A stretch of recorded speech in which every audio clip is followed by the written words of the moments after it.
Broadcasting from the business capital of the world, this is the Podcast Business News Network.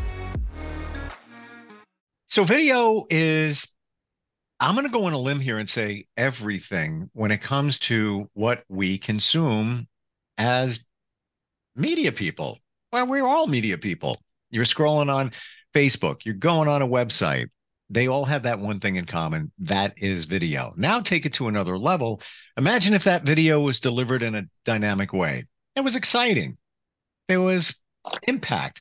Now take it a step further. What if that video was delivered from up high and interesting camera angles? Engaging content is what we're talking about today with Tim Estey. He is the man behind Mile Fly Club Aerials, and he does all sorts of video, but one of his specialties is from the sky. Tim is with us again. Hey, Tim, how you doing? I'm great. How are you? Very well. Loving your work. We've seen examples of that a few times when we've gotten together, and today, different in that this is a, what, you take it from here. What is this that we're going to look at? So I live probably about 10 minutes away from this famous, around here famous donut shop, Countdown Donuts, they're called.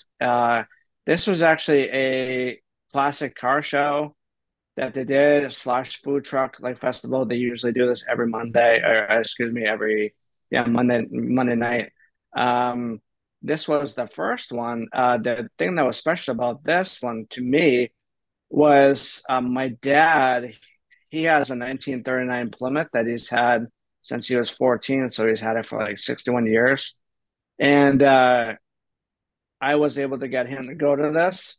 So the cool thing was, his is the last car that I feature in this video, but I was able to take pictures, aerial pictures of it and everything. In 61 years of him owning that, he's never had any footage like that before. So I thought that was really awesome. Wow. So when you shot this footage, what was going on? Was it an event? Yes. So they do this throughout the summer on Monday nights of starting at the end of June. And it's pretty big around. I mean, they do their food trucks every night in the summer anyways. It's called Calm Downs After Dark, it's called. And it's pretty popular. I mean, food trucks in general, I think, are pretty popular. But Monday nights to do this classic car show, it was a pretty big turnout. My dad also likes going to them, and I'm from New Hampshire, so he goes to them there. But I mean, this was, I think, pretty successful and pretty fun for him. When my kid was there with their dog, having fun, we all had a good time. But I especially enjoy doing stuff like this. Wow. Let's look at it. Are you ready to give the video Sure. a play? All right, Absolutely. let's do it. Here we go.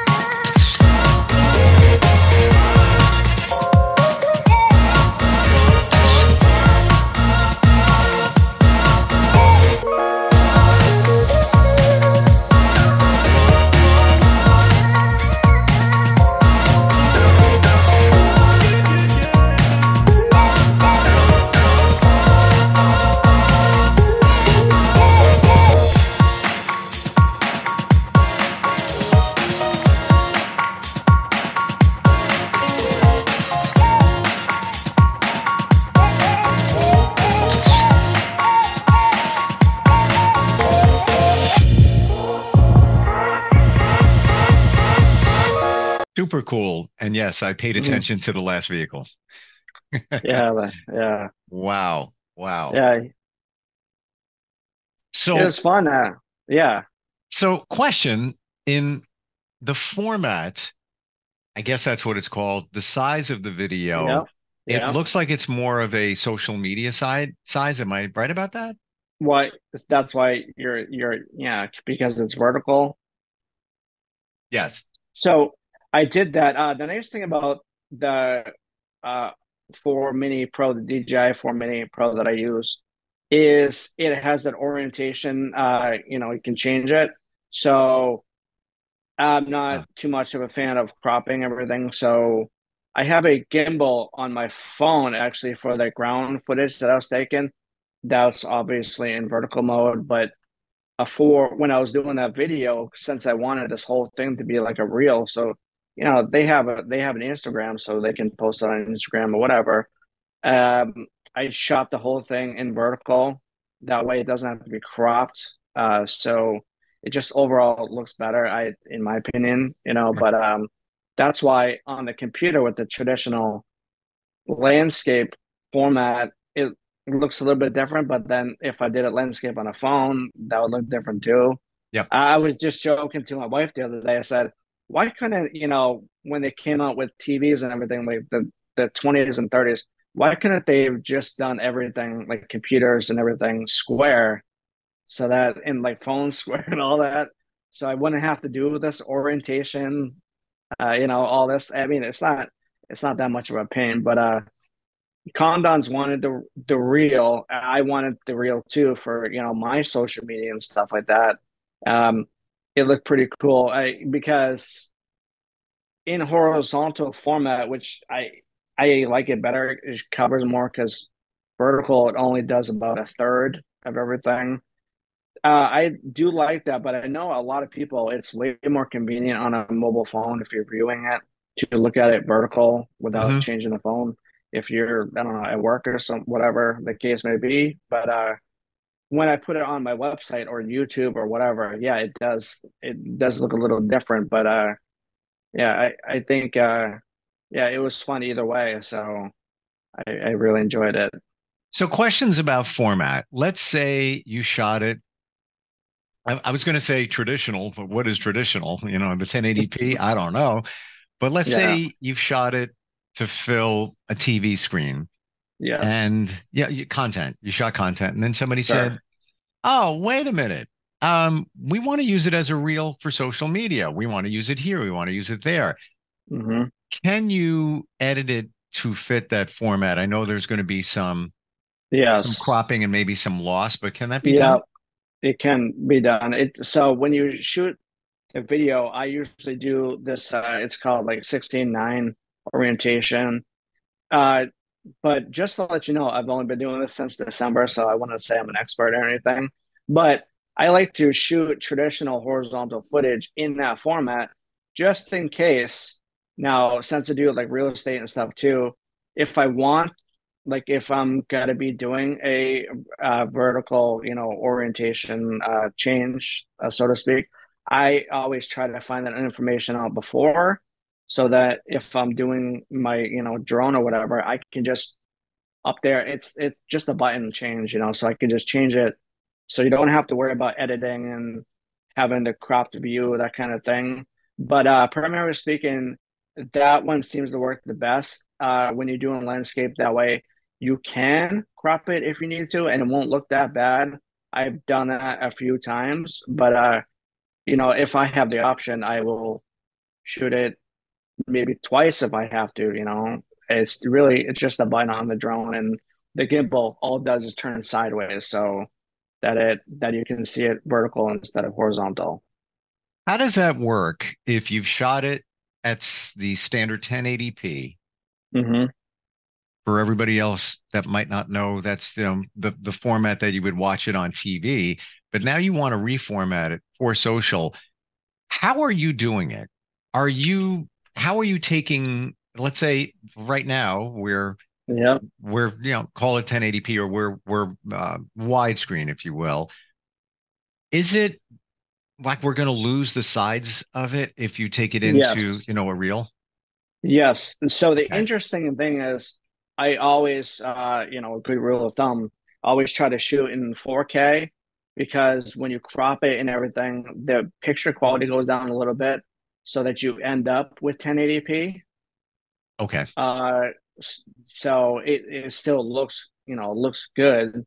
Now, if it's traditional landscape 4K, it's kind of different because you don't have to deal with the cropping and all that. But when you do stuff like, speed ramps and what have you, it does take out the quality a little bit. So it ends up with a decent picture. But So for Hmm. example, if I shot it in 1080p, then it would go down to like 720 once it's cropped or whatever you have to do to it. So I did not know that, of course, at first. I was like, oh, 1080p is good. But then once you start like playing with the video, as you would say, it ends up going full, yeah, 720. And I'm like, oh, the quality is not really that good. And then you do some YouTube, research and that kind of thing, and then you realize, I'm like, oh, I should have. These drones can shoot in 4K for Right. a reason, right? You should do that. Um, I'm understanding this better because if you've ever cropped something on your phone, you're taking, let's say this, and now I just want, this area right here. Yeah. So this right area here is made to fill this area here. What's happening? Quality is degrading, right? Hmm. Yeah, the only thing that I guess I would say I don't like, I mean, I've got used to it, is when you switch it to vertical in the 1080p and all that, you really only get about a third of the screen as you would if it was, like landscape traditional. Sure. But I've accepted that because, yeah, I mean, realtors, what have you, everyone wants it in both, if possible, or one or the other, really. But I guess that's just the name of the business, right? So you just accept that.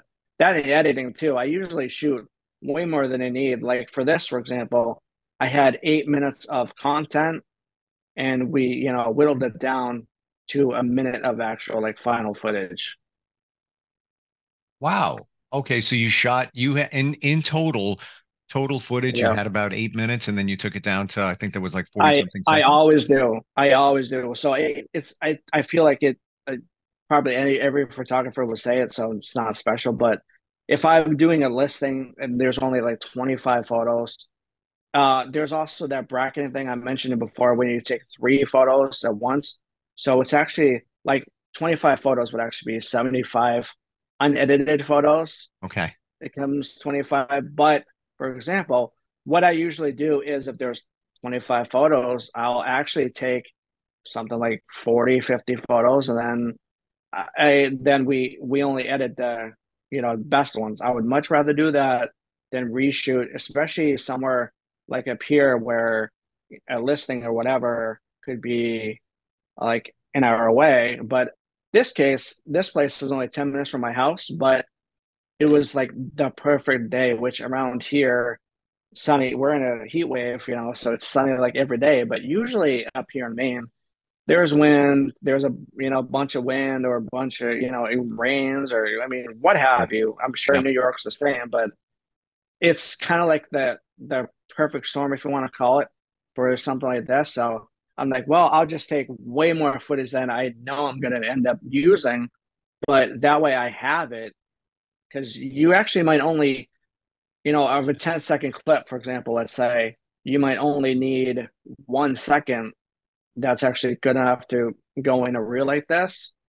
So it's just, yeah, I'm not really a fan of like reshooting if I don't have to. So Mm. I'd much rather get what I can while I'm up there, because, the battery is 35 minutes long. So I did this whole thing on one battery.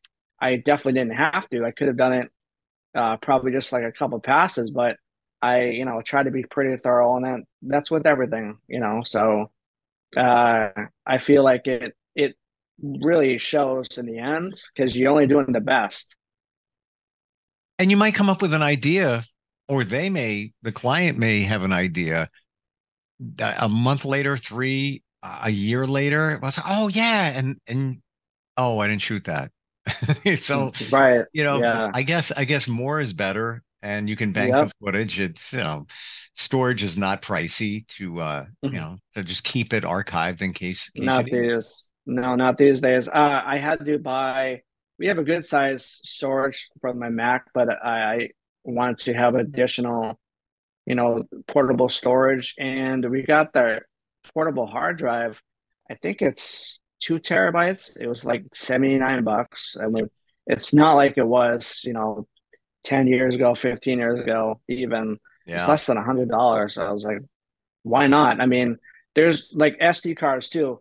I have probably 5 memory cards. one in the drone, one in the camera. And then when you're going from shoot to shoot, it's good to rotate just because sometimes, still in 2024, SD cards fail and then you don't want to lose all the footage. So it's kind of like a good rule of thumb when you get home from whatever you're doing, upload. I try to upload the content like ASAP and then you can edit it, but at least you know that you have it, because you hear those nightmares like I, some people like, oh yeah, I have a couple of Facebook groups on real estate. Like I did a job with I should say five jobs in one day, and then my card is corrupt, and they lost five Ah, shoots.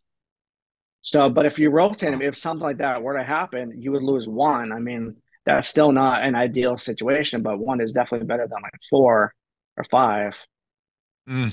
Remember You the days of the disc where it was 1.44 meg, Yeah, right. or even before that, the floppy disk, which I believe was 512 K. It was K. Yeah, it was kilobytes.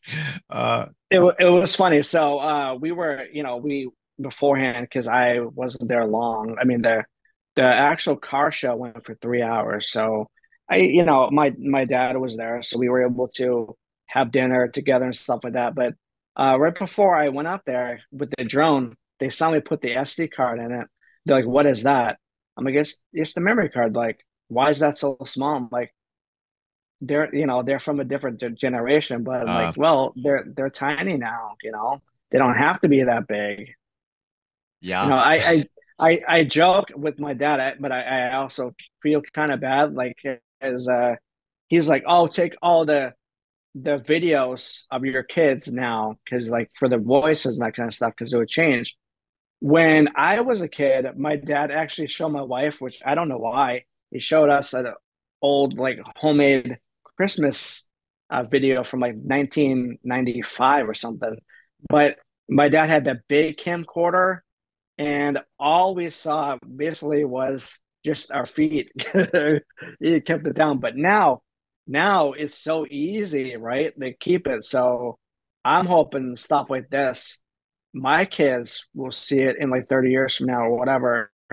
And I've taken a good amount of footage, like a gender reveal party and other stuff with her. It's just funny how times change, and it's so like doing this kind of stuff, it's so easy. I mean, this wasn't, a lot of money that I was making off of doing something like this, but it's like where I live, it's so close, like it's 10 minutes away, literally. So if if I can do something like this and I have, the skill, well, at least I think I have the skills to do something like this, and I have that part 107 and everything. If I don't, I'm missing out on a potential huge opportunity, at least in my opinion. You never know what could come out of this. You talked before about your phone. I'm going to assume, was that an iPhone? Yes, iPhone Okay, 15 Pro. gotcha. All right, cool.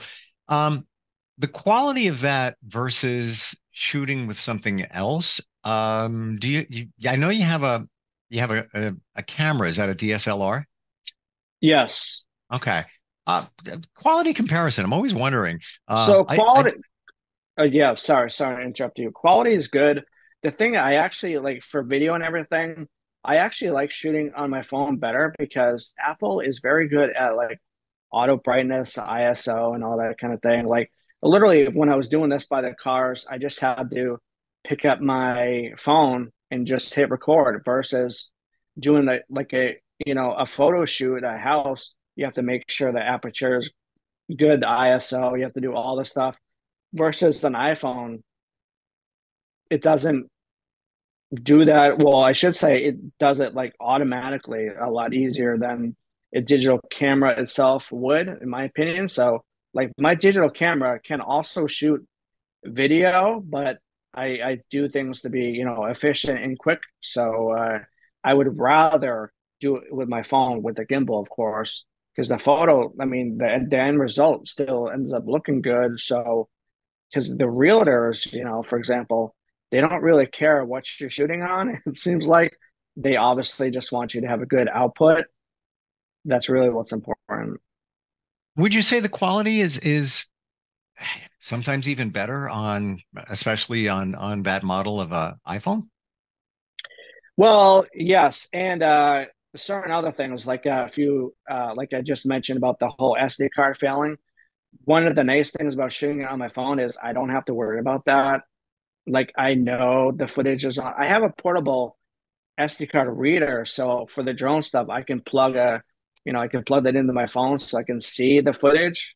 But the nice thing about shooting on your phone, it goes right to your photos, so there's no, oh, I got to worry about potentially losing something. So that's one of the things that I actually prefer it with. But you know, outside of landscape, excuse me, outside of real estate, I would say I don't use my digital camera. Everything's with my phone, and it ends up looking pretty good. I know a lot of people do that too, but yeah, if you find a lot of real estate photographers, some will definitely say, "Oh, don't do that with your phone because any agent can do that."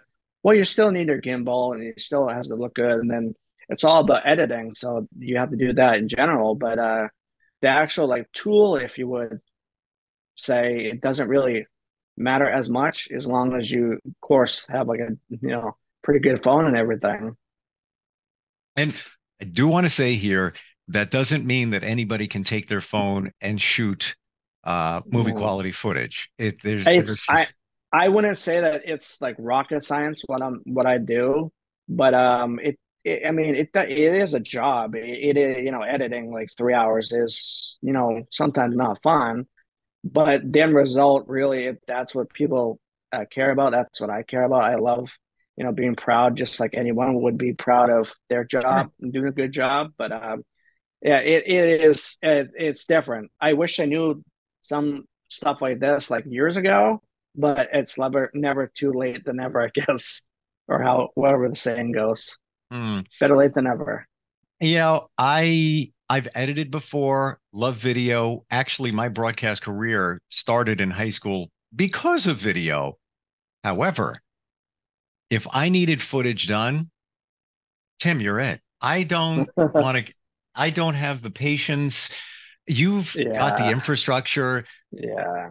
for if I were to do it, and I'm not like the average person, so I've got a little bit of background, but I don't do it on a regular basis. So it's going to take me, I'm going to say 5, 10 times longer.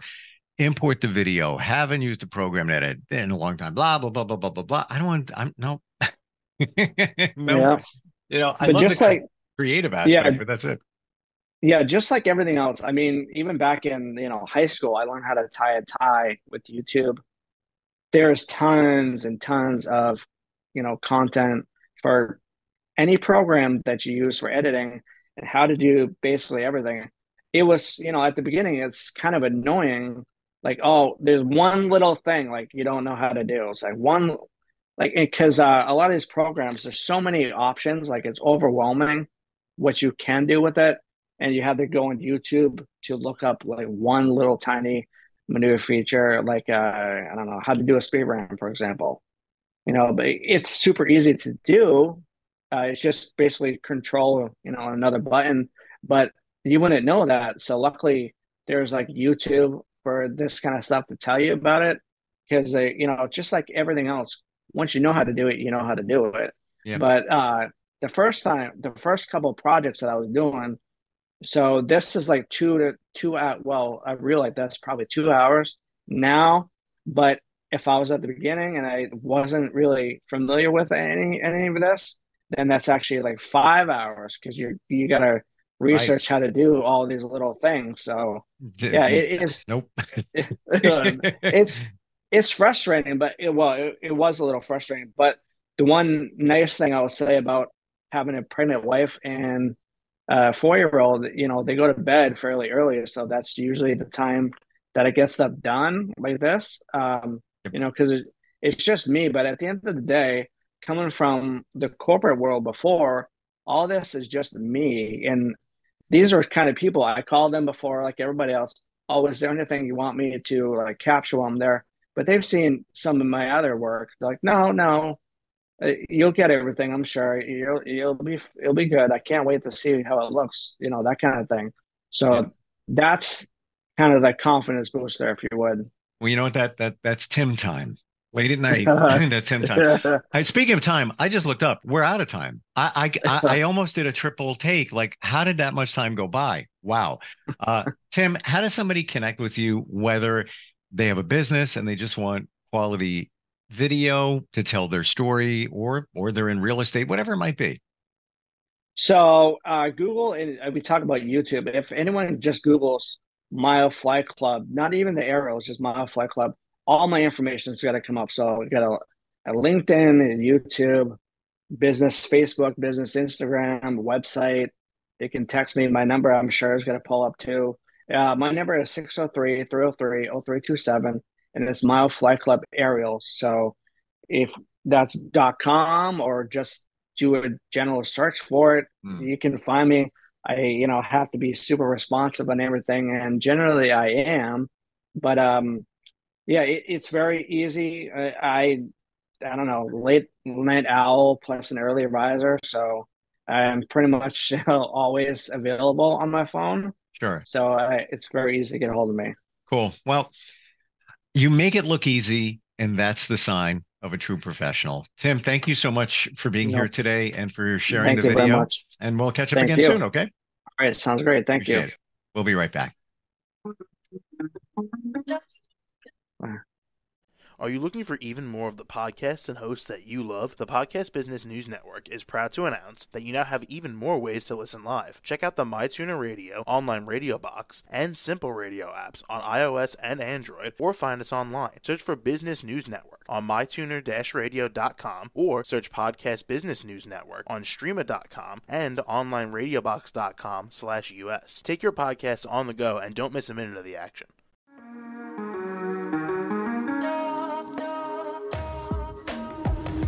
Broadcasting from the business capital of the world, this is the Podcast Business News Network. For nearly 2,000 severely injured veterans, everyday life has become filled with barriers. Day-to-day simple tasks can become pretty daunting. I have to carry my chair up 2 flights of steps or have somebody do it for me. What scares me the most is just the falling. When I'm struggling with my house, I think, to have that one great barrier just knocked down, it's crucial. Home for Our Troops is a wonderful nonprofit that builds a mortgage-free, fully adaptive, handicap-accessible house. And there's no catch. It'll be our very first home that we've ever owned. This is a game changer. This is where your life begins again. We need you to join us in completing this important mission. Please visit hfotusa.org and help build homes and rebuild lives. Because of you, everything's going to be okay.